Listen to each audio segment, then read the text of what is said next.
All right, let's go into the glowy deathness. Yeah. Here. The See Triforce what that of... has to of do. Yeah.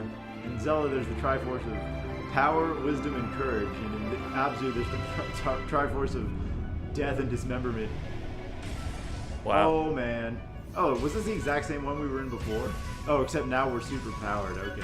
Oh yeah, exactly. That's So we can convenient. just plow through them. Wow. Oh my god. That's pretty cool. This is awesome. Eat your heart out, Michael Bay. Yeah, exactly. This is what Transformers should be like. uh, oh, we freed the world, apparently. Okay, so now we can go up this hexagonal tube. Or is it octagonal? Indeed. Oh, it's And close behind us, so no one has any more time to count this out. and now life has continued on. Look From at that. literal nothingness. That's incredible. In this game, are you a literal god? I mean, what is... Yeah, exactly. Are we just in control of, like, all biological life here? It seemed like a standard kind of explorer at first, and then he seemed like much more mortal when he was destroyed. Even though it became clear that he was a machine, he seemed much more mortal at that point because he was within grasp of failing and death, and then he suddenly became golden and unstoppable at the end. Like, Yeah, exactly. Oh, we lost our gold sheen. Oh, that's the end Oh, of the no. whole game? Wow, that is. Giant squid, are you f***ing kidding me? Giant squid! It's a giant squid. Oh, right, that's why I said that in the first episode. Now it makes all... Yeah. Oh, Brian Bellamute. We know that's really... Balamut. We know that's really Belmont. You fight Dracula for a living. Your family has for generations. We know what you're really doing up here. Oh, no way. You know that guy? Angstad? Or do you No, know but there's Cosmo? there is a little, like, shell here. Even in the extra, like, credits. What the hell? And you collected it. Yeah, I got it. Somehow, like, I don't know what that does for us, but hey, that's incredible. I wonder if that's the final one. Right, yeah, that could very well be. So, yeah, if we had gotten all the other ones, then we'd be all good and that would be it. Man. Yeah, then we would be happy about it, but now... No, we didn't. Yeah, we did not. But I mean, you're not Yeah. going to do that the first time through unless you take the time to look through every nook and cranny or have a guide, neither of which we were going to do, so. Yeah, 100%. And, like, you're so...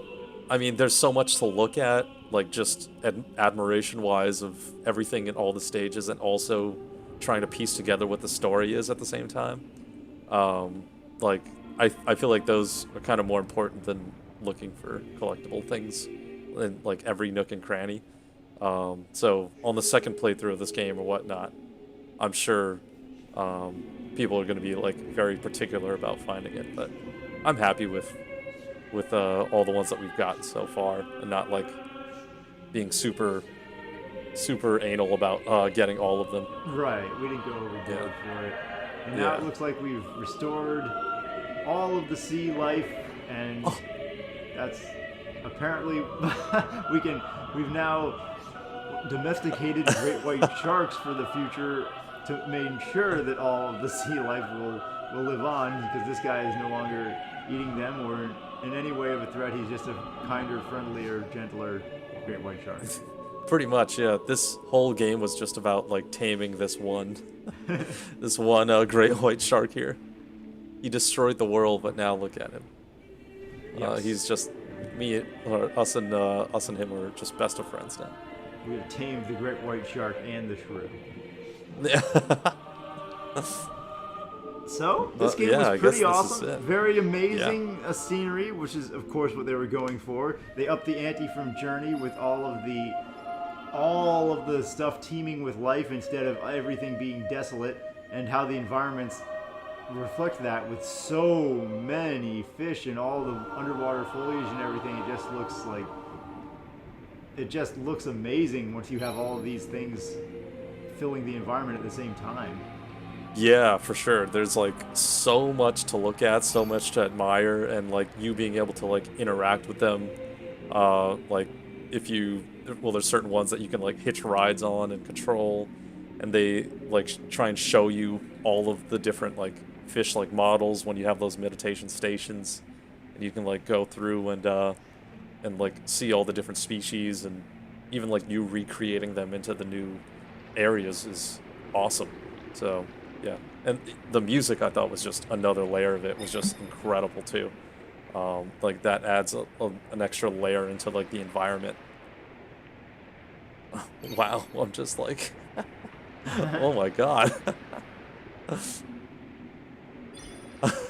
that's so Yeah, cool. the music was But really well done. The last area also, I like that music especially. Obviously, they're gonna put some more, impactful, moving music in the final area where it's building, and then each as you progress through the place, destroying all of the Death Triforces, then the music continually builds. So right, yeah. pretty sweet. And then even in like the like I guess the darker parts of the game where you have um like the death triforces, and it's like killing your friends, like all the life in the sea and whatnot. It's you like you feel that a little bit more. I don't know how to quite explain the game, but I do know how it like made me feel, I guess. It was very good at like kind of eliciting responses in me, even if I didn't really know 100% of what was going on at the time. So I really admired that part of the game where like you try and figure out the story as best as you can. Obviously, you put the pieces together as you go along, but it definitely makes you like it kind of like wraps you into this feeling using the visual and the audio cues very well to kind of get you into like feeling what they wanted you to feel. Yeah, yeah, the game was good at making you feel certain emotions. And I mean, you could definitely feel the dread in going through the underwater death triforce for the first time, and also Yeah. when the great white shark was chasing us the first times we encountered it, and we thought it was just complete deadly enemy because it ate our robot friends. So Right. that was definitely made you feel a bit freaky with being hunted by the most dangerous prey, or by the most dangerous prey. I mean, by the most dangerous predator. The most Most dangerous dangerous prey. game. Suddenly, an underwater sea bunny is chasing us. If it's underwater, if it's like from the deep sea, chances are it's somehow terrifying. Uh, Yeah, that's true. If it's like this prehistoric sea bunny with those weird ichthyosaurus eyes, like yeah, yeah, exactly. They glow in the giant. dark. They're like, they'll murder you and whatnot. Like they obviously like live off blood instead Right, of right. carrots. They have they have flippers and a long bunny tail. It still has a little puff at the end of it though, and then it has giant 6 foot fangs. That would still be freaky. That's essentially just as bad as a great white shark.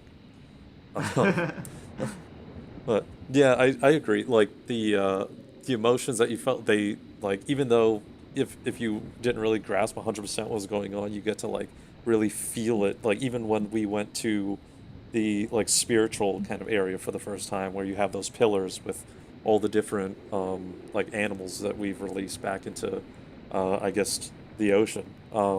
Like when you're there for the first time, even like going back there, where you get transported into this like brand new like world where it looks like kind of the universe. It's like all black and dark, and then you kind of get to see these like these like spiritual like beacons off in the distance. It's really cool. Like the feeling that you get, it's like this awe-filled kind of feeling when you get transported in between these new layers of what is or seems to be existence. So, and like even those transitions that happen when you're like speeding through these channels, and there's tons of different like fish and life teeming around you, and you get to like interact with them a little bit. Like all of those still elicit this kind of like almost reptilian response in a way, where it's just like you're not quite sure why you feel that way, but you just know why it brings you that kind of uplifting kind of feeling through those, and they're just really cool to kind of go through. So yeah, I thought the game did a good job at like kind of encapsulating that in a lot of different areas. Yeah, that's true. And those extra planar areas, they did kind of foreshadow that there was something spiritual going on, or something beyond just the pure robotic, technological interface that we were doing with the diver and with his little robot assistants too. At that point, Right.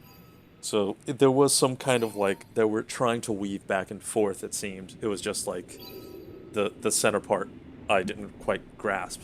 But yeah, still the responses that you get out of it, outside of you not quite knowing what's happening, is something that they achieved very well. It's something that they did in Journey, and I think they accomplished that for the most part here also. yeah, like if we had known that there weren't going to be story sequences, then we would have potentially tried to pay much more attention to the hieroglyphics when we encountered them. But Right. coming to this from Journey, of course, we're going to constantly make Journey comparisons, guys. Sorry if that's annoying, but that's the closest, it's the Game closest to type it, of yeah. gameplay that we've seen to this sort of thing. And coming to this from that, then we were expecting, oh, okay, maybe the story will be told, revealed in a similar way, where you will get to these points that are definite, like cutscenes, or definite parts where the story is hitting the forefront of what's going on, aside from the standard gameplay. So if we had known from the beginning that wasn't a part of it, we would have, paid a lot more attention to the hieroglyphics and maybe tried to see what we could reason out from there. Right, for sure. Like, yeah, if that is the case, then maybe going back and seeing what everything, like all the story like pieces or those different elements of those stages were would definitely would be nice to kind of fill in the blanks for sure. But unfortunately, yeah, like you're saying, it's not blatantly obvious when you're going through the game for the first time. Like we were, like totally blind to what this was. Like it definitely wasn't something that was obvious to us. And like you said, like we're kind of comparing this to Journey because it is kind of the closest thing that we saw to it. And Journey definitely like put it in front of you, why things were the way they were, or at least what you're trying to accomplish. Where this is more so like murky in what the actual meaning is.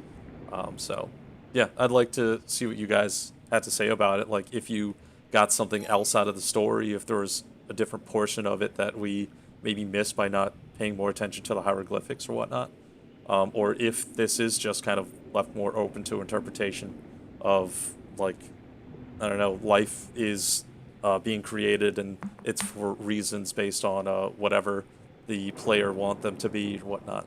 So, yeah. That'd be Yeah, pretty and cool. maybe they just wanted the extreme focus on exploration because they created such beautiful environments, and maybe that's all there was to it on their end. Because even the gameplay elements in Journey, they made more sense. Where there's the enemies that were trying to destroy you, that were seen as definite threats, and then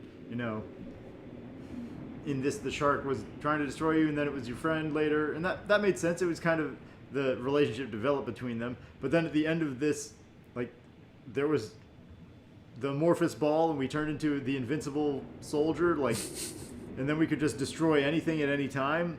Right. It just didn't really like. It wasn't really cohesively explained in any way. I Right, guess yeah, if exactly. you restore enough life to these four pillars, then there's a magic thing that happens, and you can do whatever you want. But it just, I don't know, that part just took it out, removed the immersion a little bit, because if there's no way that you can be defeated or destroyed, then the quest is like a foregone conclusion. He can no longer, there's no threat at that point, so it was just like, aha, nothing can happen, we win, F you, Doom Triforce number 1, 2, 3, however many of you are, we're gonna seriously just Super Saiyan our way, like you said, straight through to the end, boom, just, Yeah. so, I don't know, that part, if it had, like, again, Journey, the spiritual aspect of it made sense at the very end, but in this one, it was just, like, the whole thing seemed like they were trying to separate themselves from Journey as soon as you see that, okay, you're a robot. So that Yeah, I really right. liked that differentiation from Journey. You got to see the inside of the character's outfit, which you never did in Journey. And then in this one, it was really awesome because they revealed, oh, okay, the inside of this particular guy's suit is is inorganic. He's a robot. That's how he's been able to survive diving without, oxygen. He didn't have oxygen tanks and the whole deal. But that seemed to have been removed by adding the super magical element to the robot element, because then it was just right back to spirituality, except with no explanation, no foundation for that. Yeah, I could totally see that. Like them trying to differentiate themselves from Journey with this brand new element. I mean, there's a lot of ways where this is like kind of opposing Journey, with like them literally going the opposite direction in terms of environment. Like Journey's like heavily desert based, and now you have like just completely underwater environments, and the actual like character model, it's like a spiritual kind of monk-esque looking guy in Journey, and now you have like this robotic kind of being, I guess, or android or whatever he actually is. So yeah, they tried, it seemed like, to do some opposing elements. It's just like the parts of Journey that I really liked, mostly the story, like didn't really make it over here all that much, which is unfortunate. But some elements that I liked from Journey, being the actual like visual representation and the score, I mean, was it was a welcome addition for sure. So yeah, I thought they did a decent job of kind of capturing that kind of feeling like we did with Journey, or like they did with Journey while we were playing it. But yeah, like you were saying, it's not really, it's pretty non-consequential towards the very end, where Journey, like, you kind of feel it, like on that very end where he's like fighting to bring back his people and whatnot, and now it's just like, okay, we could have done this the entire time. There wasn't anything kind of special that was happening while this story was being unveiled, I guess. So it kind of lacked that oomph at the end that I got from Journey. Yeah, like the only necessity was we had to restore the lights to the 4 pillars, and then we gained access to the amazing ball of infinite energy or whatever. It was just, right. Yeah. I really liked the earlier parts where the game had differentiated itself, distinguished itself from Journey. I liked the underwater focus. I liked the free roam in all directions exploration, and I really liked it when he was revealed to be a robot, because all of those things were heading different directions from Journey. But then this ending was just a little bit too much like, okay, we want to just have the same sort of similar ultra crescendo build up feeling of spiritual light and restoration and harmony, and do the same exact kind of emotion. Well, it didn't really flow really well after the robot thing, and it kind of removed the way that they had distinguished themselves before. So that, I don't know. I wouldn't have necessarily even minded the same exact ending if they had explained it better.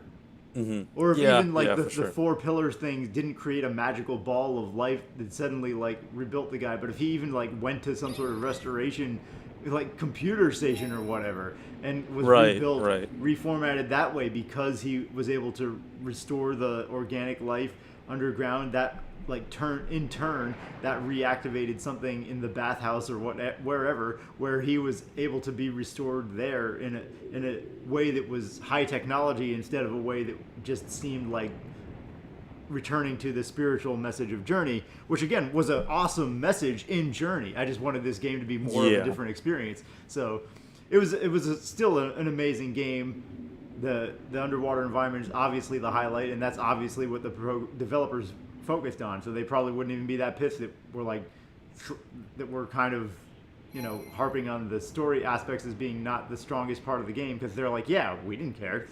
That's not what we were spending 90% of our development time on. Yeah, for sure. I mean, that could very well be the case, where it's more so they created a loose story just to kind of show off what they actively put in effort towards. Because maybe, like, if the story is like this fantastical thing that we just missed, then let us know what the actual story like was supposed to be, because I would love to actually figure that out. But yeah, from what I'm getting, I agree, where there's elements to it that were kind of they were good in concept, but the way they shelled them out is just really like it didn't really pan out that well. Like your robot buddies and whatnot. Obviously, there's high tech stuff happening in this world because you have your robot buddies. This guy is or seen to be what looks like a robot. There's the whole like Triforce of Death element to it as well. But then you don't really get to see any more of that. It's all about like the spiritual or the magical things that are happening, but you don't get to see like how they intertwine really. They're just one is using the other, but you don't really get to understand why that's the case or how that's gotten to be any of that backstory, and that would have like really, really like patched some holes in what the story would be, and then that makes it even more impactful at the end. But Right. Yeah, but because the ending did evoke emotions, but it could have yeah, been more so if we were more in tune with the whys of what was going on. Yeah. exactly, yeah. But yeah, like you said, I still really like the game, especially like as you guys have seen, I do love fish in the ocean and that kind of stuff. I've been like looking at documentaries about this kind of stuff my whole life, so being able to like be more immersed in that kind of role is awesome. Yes, you have proven yourself to be a veritable Jacques Cousteau, so it's pretty. Yeah, that's been pretty fun for sure. Yeah, definitely the game exploring the undersea and seeing all the different fish, and that they are actually real fish, and that the developers really did go the extra mile to make each fish look pretty real. I thought that was really the highlight of the game. Is really fun to kind of swim around there and explore it for yourself. So if you guys want to swim about in the relaxing, tranquil seas, then you could definitely pick up a copy of Abzu. It's very peaceful, tranquil, except for the Death Triforce parts, which are still pretty fun. But most of the fun of the game was just, exploring the super fun aquatic environments. Yeah, yeah, for sure. That was pretty cool because it's always changing. Like there's always something new to look at, always something new to like do and interact with and all that kind of stuff. So it's never like you're looking at the same thing over and over again, which is nice. Really get to show off a lot there. So yeah, it's definitely worth checking it out, I'd say. So that's going to do it for Abzu from Night and Day. If there are any other games that you guys would like to see us play, would like to see us dive into, as it were, then please let us know in the comments below. Indeed, yeah. Shoot us a comment. Let us know if there's anything specifically you'd like to see, or even just how you felt about Abzu. Like, what were your thoughts on that? And yeah, let us know how you enjoyed it. And we will definitely see you guys in the next game. See you guys next time. Yep, see you next time.